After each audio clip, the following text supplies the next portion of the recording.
Y nosotros ya lo tenemos en línea para conversar al secretario de Hacienda de la Municipalidad de La Matanza, digo, que es nada más y nada menos que Roberto Feletti, quien fue parte del gabinete nacional de Cristina Fernández de Kirchner en el Ministerio de Economía y también estuvo en el Congreso de la Nación.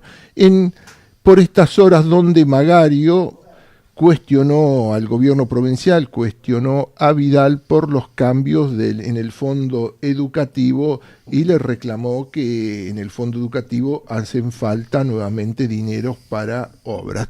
Roberto Feletti, muy buenos días, gracias por estar en contacto con No es lo que parece acá por la 96.7 de La Plata. ¿Cómo le va? ¿Qué tal? Buenos días, ¿cómo están todos? Bien, muy bien, Roberto. Che, y gracias por atendernos. Un verdadero gusto hablar con vos en este mediodía de este sábado 2 de diciembre. ¿Cómo andás? ¿Bien? Bien. Bueno, y te pregunto eso, digo, ¿cómo anda las finanzas, la hacienda, la economía de ese municipio de La Matanza? Las finanzas están bien, nosotros nos hemos desenvuelto ya desde las épocas de Balestrini, las continuó Espinosa, la sigue Verónica, con un esquema de superávit fiscal, no tenemos deuda y estamos cómodos en términos fiscales. De hecho, bueno, la intendenta ahora está evaluando la posibilidad de reparar en parte la situación de los trabajadores del municipio con un bono de fin de año, o sea que en ese sentido no hay problema. El tema es, primero, que La Matanza es un distrito eminentemente industrial, de industrias que son protegidas, que necesitan ser protegidas, como el calzado, las textiles, la metalmecánica, y que enfrenta duramente un proceso de apertura y un proceso de deterioro del mercado interno que todos conocemos y que la lesiona bastante, y que la lesiona además en su sector informal, que también está muy ligado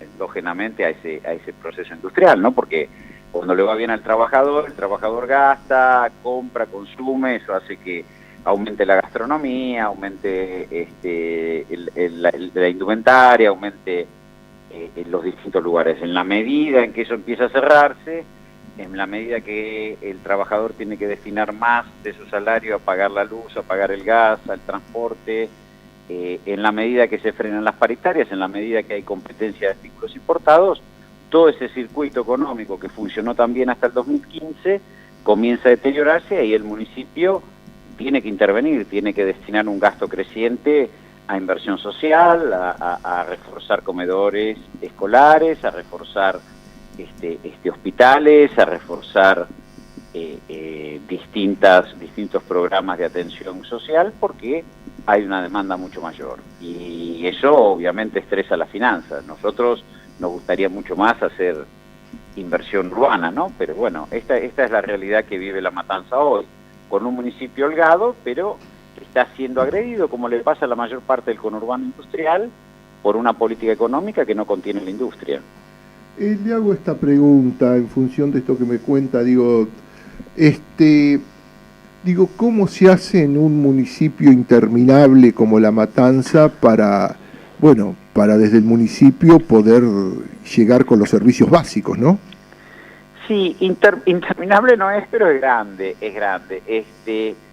Bueno, lo que hay es un proceso de delegaciones que forman parte centralizadamente del municipio y que atienden con todos los servicios básicos. Lo que se tiende es a zonificar tanto la recolección de residuos, el mantenimiento urbano, como la asistencia social. Y bueno, se trabaja con esos criterios. Obviamente La Matanza es heterogénea, tiene una gran zona residencial también cercana a la Ciudad de Buenos Aires, lindante con la Ciudad de Buenos Aires, que es Ramón Mejía. Luego, como te decía antes, viene el circuito industrial potente de San Justo, y luego tenés las zonas más informales como González Catán, como Virrey del Pino, que requieren ahí sí un trabajo mucho más preciso, mucho más cuadriculado del municipio, y ahí realmente tenemos, porque no son funcionarios, son militantes en funciones, son compañeros que conocen a fondo el municipio y que permanentemente nos están demandando respuestas a las demandas de la gente. Pero el municipio en ese sentido está completamente trabajado para llegar y asistir. El problema más grande es que es difícil pensar que un municipio puede contrapesar, por más que lo haga, que aplica paliativos, la retirada del Estado Nacional y la retirada del Estado Provincial, que es lo que estamos asistiendo hoy. Un Estado Nacional que se retira y un Estado Provincial que se retira. En función de eso, digo, más allá de la retirada del Estado Nacional, digo, las políticas, digo, del Estado Nacional fundamentalmente, con los tarifazos, digo, no hay empresa pequeña, mediana que pueda subsistir, digo, ¿están teniendo alguna estadística, digo, en lo que vaya prácticamente de estos 2 años? ¿Qué cantidad de persianas han cerrado y cuántos puestos de trabajo se perdieron en La Matanza? Sí, hay un deterioro muy grande. Puestos de trabajo, estamos estimando una pérdida de 22.000 puestos de trabajo directos, que son muchos en el sector industrial y en el sector comercial, y obviamente eso arrastra, normalmente lo que dicen, porque no lo podemos cuantificar, la estadística es que 2 por 1, eso implicaría que además de los 22.000 hay 44.000 informales, porque por lo que decía antes, normalmente si el trabajador consume, eso se expande en una tienda que por ahí toman un chico o una chica más para atender, o en la gastronomía que toman un mozo o un empleado más para atender. En la medida que eso cae, es muy fuerte. Y en cuanto a los comercios, no quiero decir, porque eso lo llevo a Débora Giorgi, en producción por ahí tiene una estadística equivocada, prefiero no dar un dato, pero sí los informes son preocupantes en cuanto al cierre de comercios y en cuanto a lo que está operando en los establecimientos industriales, de algunos cierres y muchas suspensiones, muchos despidos. Y lo otro que tiene ahí, que de esto, digo, yo alguna vez escribí alguna nota, tiene un cinturón frutihortícola muy fuerte que se ha ido reconvirtiendo en soja. Es muy loco eso, ¿no? Y lo que pasa que en la medida, y ahí también hay que hacerse una autocrítica de nuestro propio gobierno, en la medida en que la rentabilidad de la soja es la que define el cultivo, y por el otro, solo sobre el final de nuestro gobierno hubo políticas bastante débiles de apuntalamiento, bueno, porque la magnitud del consumo era tan grande que parecía que alcanzaba a todos, pero de apuntalamiento a la producción más pequeña y mediana, y sobre todo la frutihortícola, bueno, empieza a pasar eso. O la zona rural se reconvierte a soja, o la zona rural más próxima a las urbanizaciones se reconvierte a desarrollos inmobiliarios, y termina acabando con los cordones frutihortícolas. Por eso también en los centros urbanos terminamos comiendo fruta y verdura de peor calidad. Feletti, digo, lo llevo. Yo ahí, antes de hablar con usted, decía que ayer fue en un acto educativo, en un acto con la comunidad educativa de Matanza, Magario pasó la tandita sobre el fondo educativo, pero arranco preguntándole en general, ¿cómo ve el funcionamiento o el manejo de la economía provincial por parte de Vidal y la CUNSA? La política que ha llevado adelante la gobernadora Vidal, que es la misma a nivel nacional, y es la misma que llevó el macrismo en la ciudad de Buenos Aires, es una política de ampliar los déficits, o sea, agrandar los desequilibrios, ¿sí? Y por el otro tomar deuda. Lo que tenemos es permanentes autorizaciones de endeudamiento en la provincia.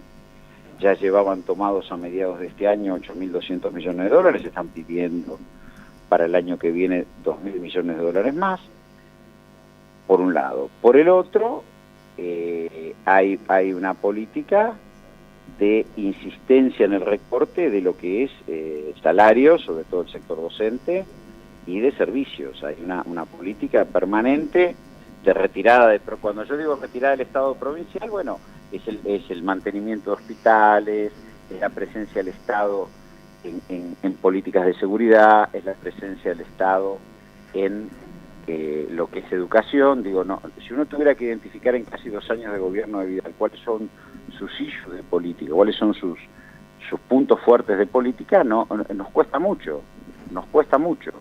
Y por el otro, digo, hay ahora, producto también de los mismos desequilibrios que ellos han creado, un avance sobre lo que es el encorsetamiento de las finanzas municipales. La ley de responsabilidad fiscal de los municipios, que se ha votado su modificación, provoca fuertes límites al manejo municipal, aún en los municipios que somos superavitarios y que no tenemos deuda.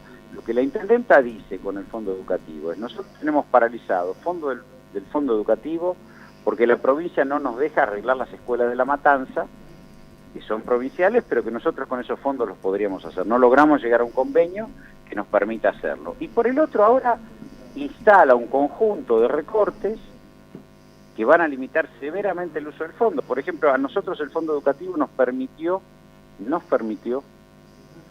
asistir todos los años al comienzo de clases con los libros, manuales y demás elementos de educación, pero sobre todo libros y manuales, que es lo más caro que necesitaban los chicos. Y eso se tradujo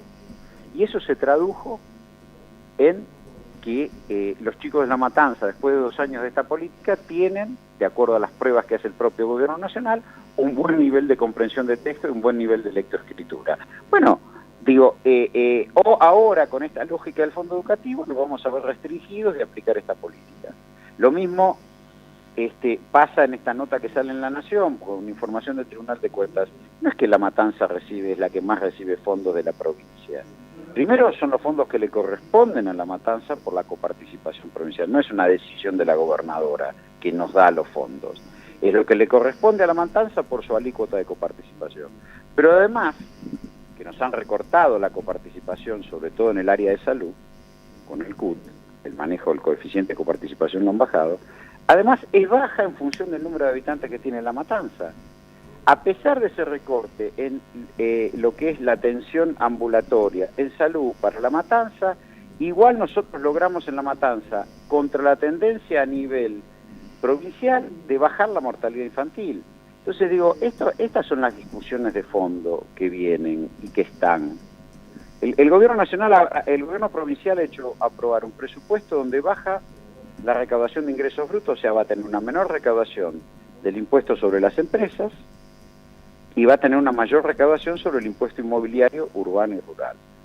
Ahora, yo me pregunto, muchos vecinos de la provincia de Buenos Aires, con el aumento de tarifas, luz, gas, con el aumento de transporte y además un aumento del inmobiliario urbano que es significativo en la provincia de Buenos Aires. Por nosotros también lo aumentamos acompañando la inflación, pero acá en la provincia de Buenos Aires es muy significativo. Entonces, digo, hay que leer mucho qué es lo que va a pasar el año que viene.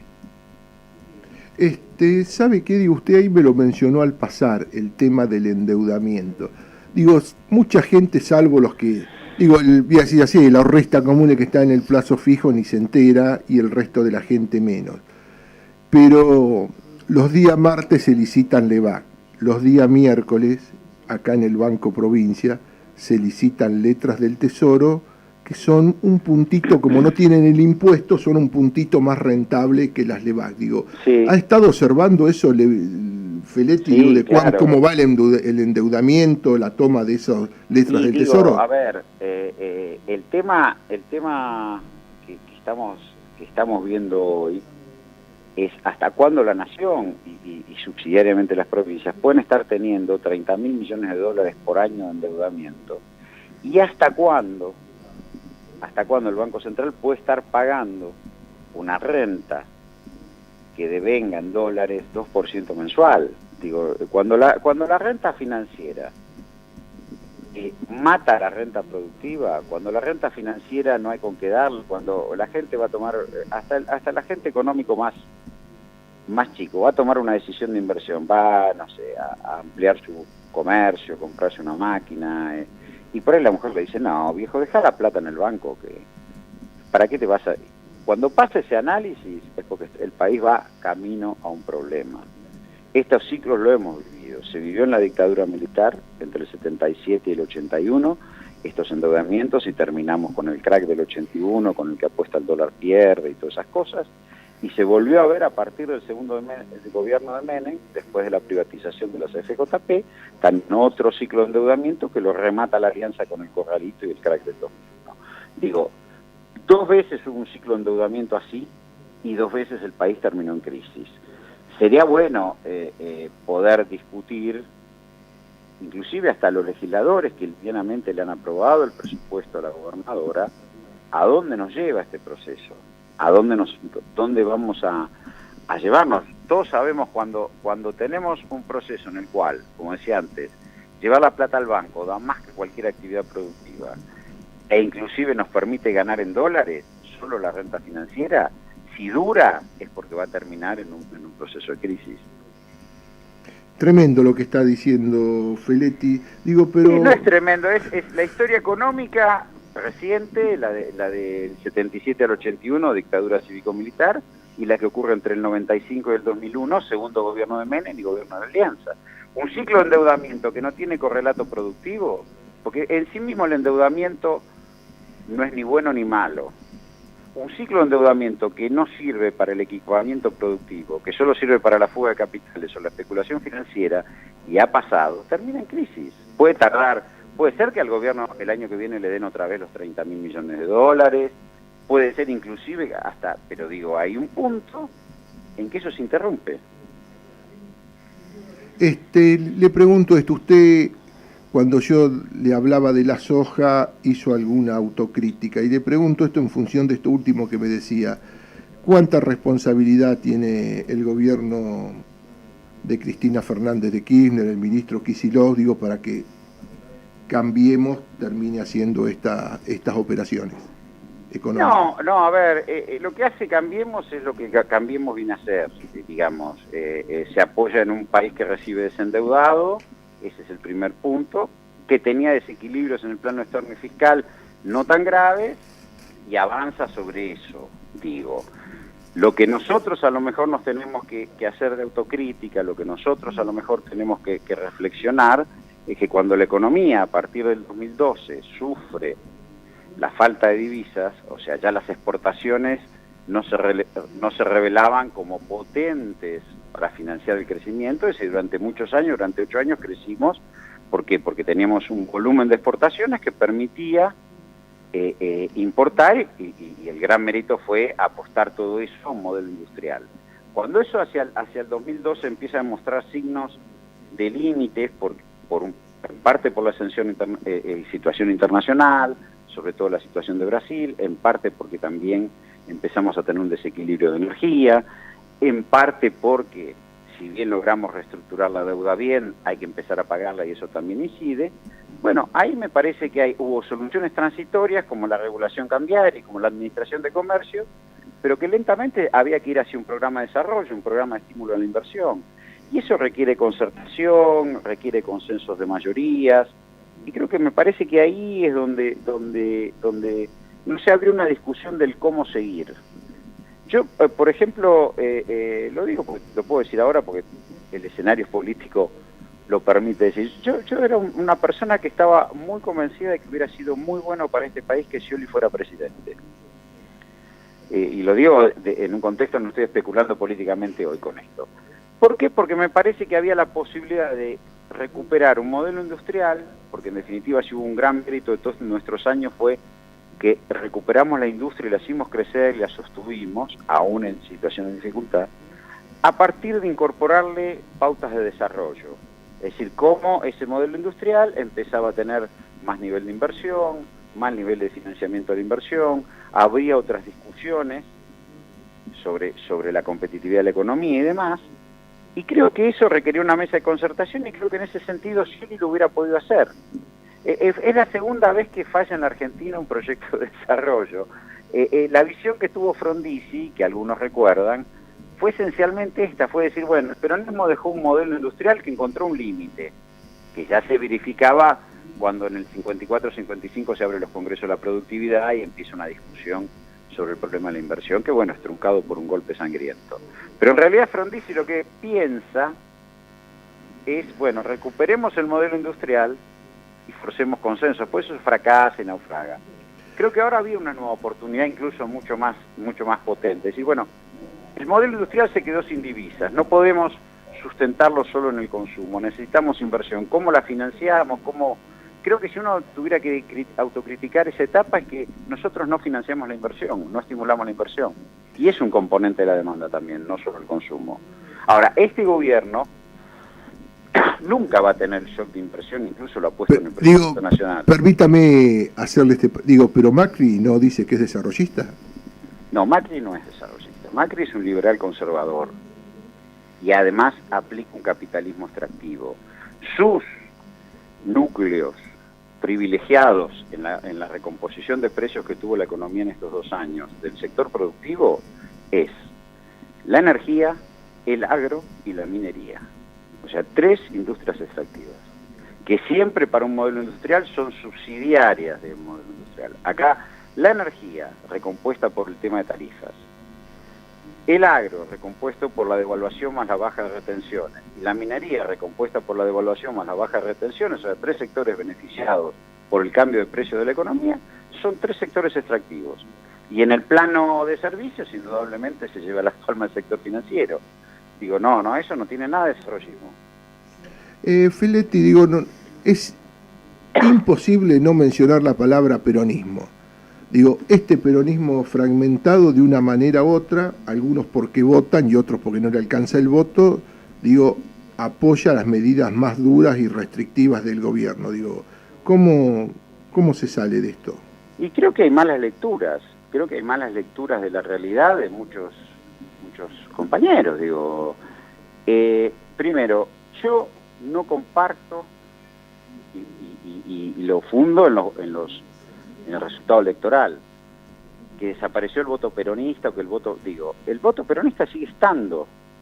Si uno mira la provincia de Buenos Aires, por ejemplo, o mira el país en general, el país creo que da el 45%. En la provincia de Buenos Aires, si uno no es aritmético, pero suma el voto de Cristina, más el de Randazzo, más el de Massa, se encuentra con que hay un 53% de votos que por lo menos no quisieron votar a Macri. Algunos decididamente opositores y otros más moderados, pero no quisieron votar a Macri. Si ese 53% tiene una oferta electoral que por lo menos retenga un 45% de ese 53%, el peronismo vuelve a ganar la provincia. Digo, porque en definitiva del otro lado, con un enorme esfuerzo mediático, con los apretes judiciales, con Vidal jugada al máximo, llegó al 41%.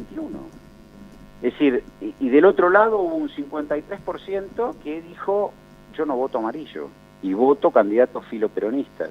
Ahora, bueno, está en la capacidad de la dirigencia y de los liderazgos hacer una oferta electoral a esos 5 millones de ciudadanos que repartieron su voto entre Unidad Ciudadana, el Frente Renovador y el Frente Justicialista, que permita por lo menos, no todos, porque como le digo antes, esto no es aritmético, pero que permita por lo menos reconstituir la mayoría peronista de la provincia de Buenos Aires, que sigue estando en el voto.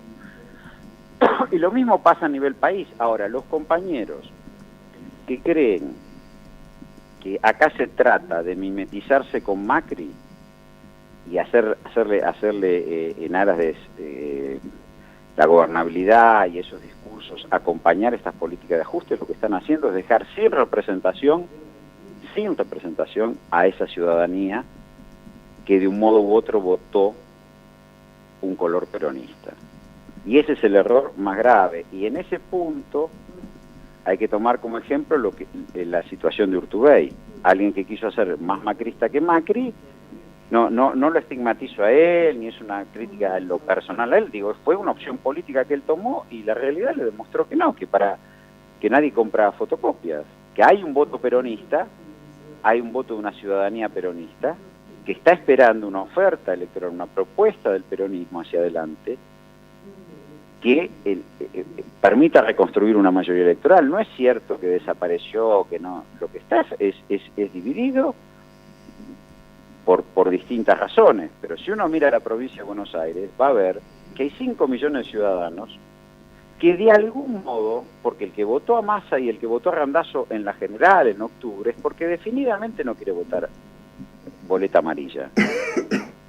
Digo, entonces ahí hay 5 millones de ciudadanos que están esperando una oferta electoral que les permita volver al gobierno, al peronismo en la provincia de Buenos Aires. Y sobre eso me parece que los dirigentes deben trabajar. Ahora, esto no es, porque si no vamos a ir a una crisis de representación, que en la medida que se deteriore la situación socioeconómica, que yo creo que se va a deteriorar, porque la convergencia de una baja de jubilaciones con aumentos de tarifas, con situación de deterioro del mercado interno, va a tener un correlato de deterioro socioeconómico. Bueno, la gente va a esperar que se represente eso.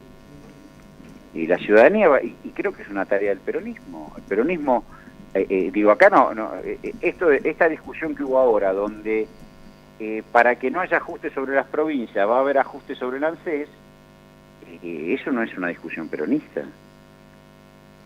Le hago dos preguntas, en una del orden económico, del orden internacional. Digo ahí al presidente y a algunos funcionarios, y de hecho hoy nosotros mucho más temprano lo sacamos a Osvaldo Mercury, y hablando loas, digo, del futuro que le espera a la Argentina con esto de que el presidente es el presidente pre tempore del G20.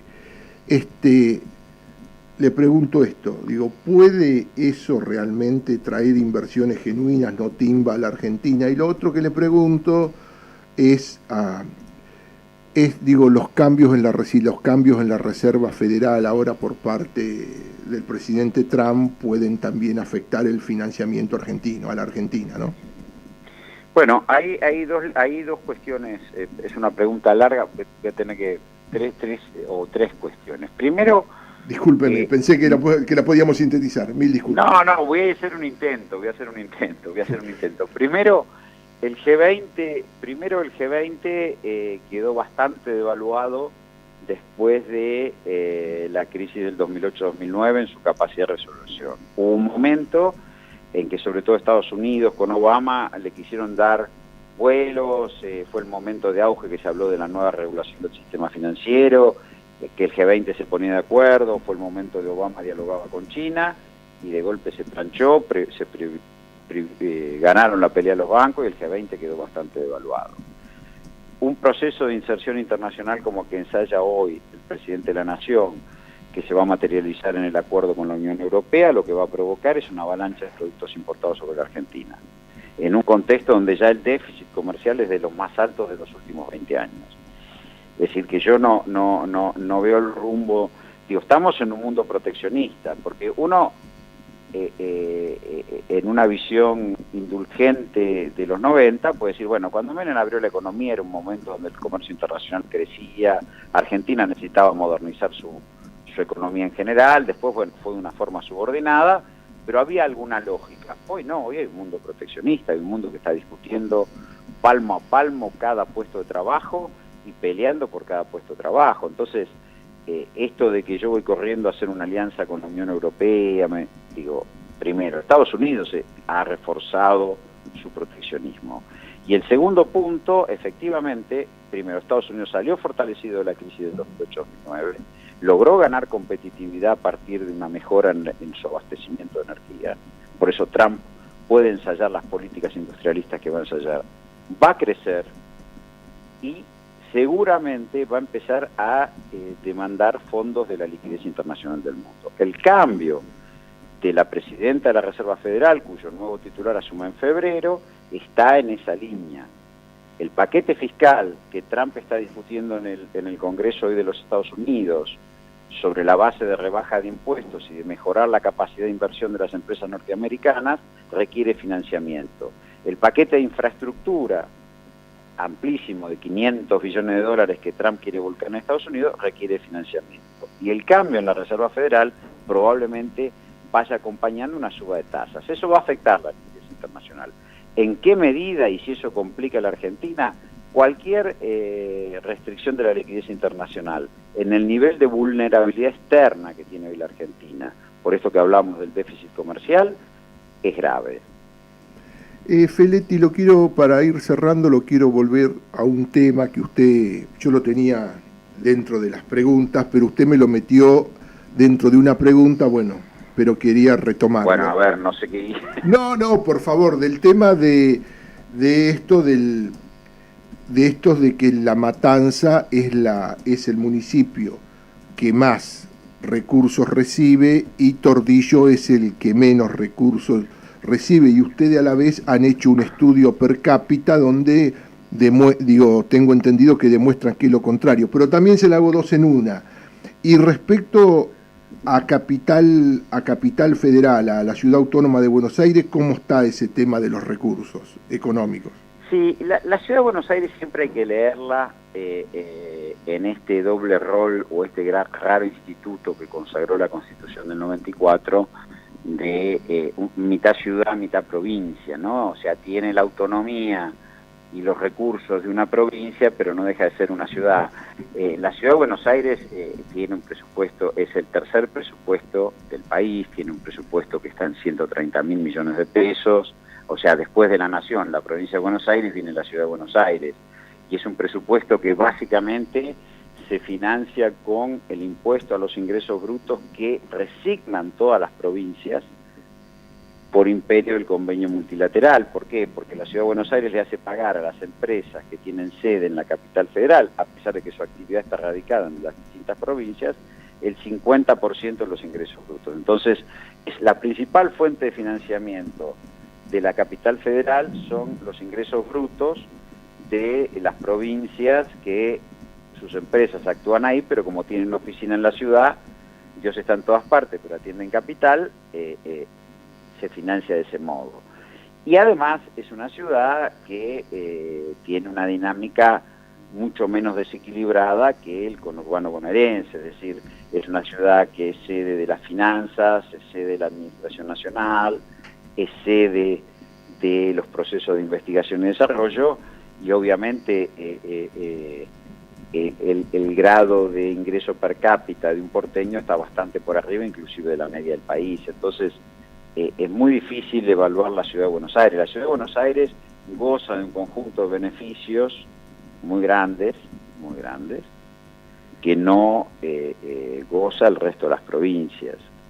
Fue cabecera sanitaria del país, a pesar de que hoy resiste serlo, pero digo, la existencia de 33 hospitales en la ciudad tiene que ver porque en la generación del 80, con algún criterio, trataron de que la ciudad fuera el núcleo de cabecera sanitaria del país y el de investigación y desarrollo médico. Entonces tiene 33 hospitales, todas las especializaciones. Los porteños dicen, bueno, pero acá vienen a atenderse, sí, pero porque estuvo concebido así. Tal vez habría que volverlos a hacer nacionales esos hospitales, bueno, será una discusión. Digo, la ciudad tiene esas heterogeneidades, también sostiene, y algunos que hemos tenido la suerte de poder viajar y que nos gusta algo la lírica, ver otros teatros, sostiene un emblema de la lírica mundial que es el Teatro Colón. Y es carísimo y es algo que aprecian 30.000 personas por año, bastante menos que el fútbol para todos tan vilipendiado cuando lo usaban, ¿no? Que era un bien cultural para todos. Bueno, el Teatro Colón le cuesta a los porteños muchísima plata y lo aprovechan 30.000 personas por año. Digo, hay muchas heterogeneidades en la ciudad que no se pueden ver en el conurbano bonaerense o en otras provincias. Y lo otro que y en cuanto a dinero per cápita, ¿cuánto es lo tenemos eso más o menos? No, a ver, le digo, habría que tengo que hacer rápido el cálculo, pero son 130.000 dividido 2.800.000 habitantes que tiene la ciudad. Pero insisto, eso hay que compararlo más con el nivel provincial, porque lo podemos comparar con un municipio, pero la ciudad recibe recursos que los municipios no reciben, como decía antes, sí. En el tema de ingresos brutos, pero se lo digo rápido, busco una calculadora, esto es radio N, son 130.000 2,8. Y estamos en 46.500 pesos per cápita por habitante. En capital. Capital. ¿Y Matanza? Y en La Matanza, si miramos el presupuesto de La Matanza respecto de los casi 2 millones de habitantes, son, ya le digo, 4.000 pesos. Bueno, la verdad. Contra los 46.000. Pero es cierto, por eso está la discusión con la provincia de Buenos Aires, que hay que computar cuánto es lo que gasta la provincia, porque la ciudad resume su componente provincial y su componente municipal en uno solo. Pero efectivamente, estamos 46.000 la ciudad contra 4.000 en La Matanza, eso sí es real.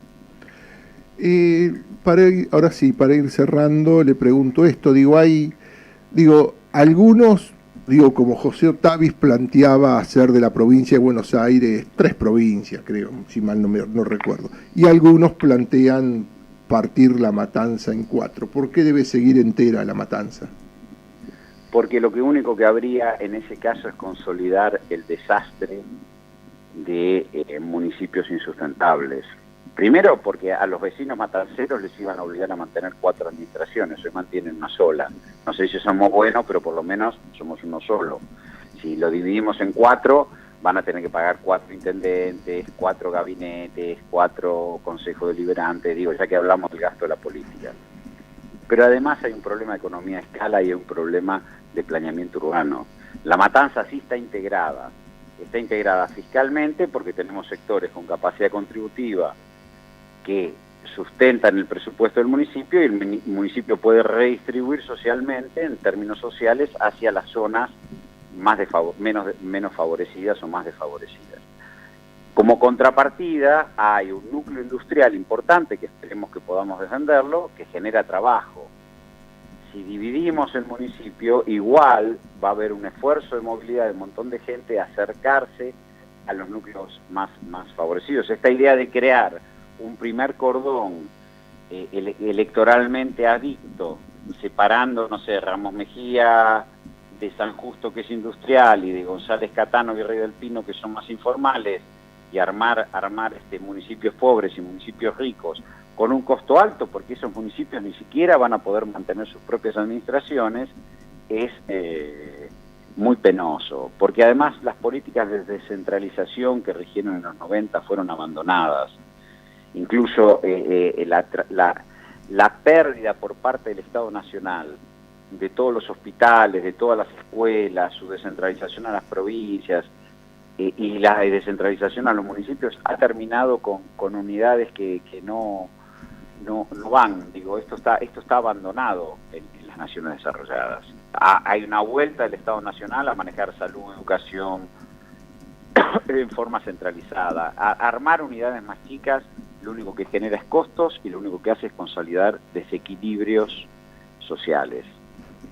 Roberto Feletti, muchísimas gracias por su tiempo, muchísimas gracias por la nota. Seguro que algunas preguntas y temas se me quedaron en el tintero, pero muchísimas gracias. Un gran abrazo. Al contrario, gracias por la invitación. No, por favor, el gusto fue nuestro. Así pasaba Roberto Feletti.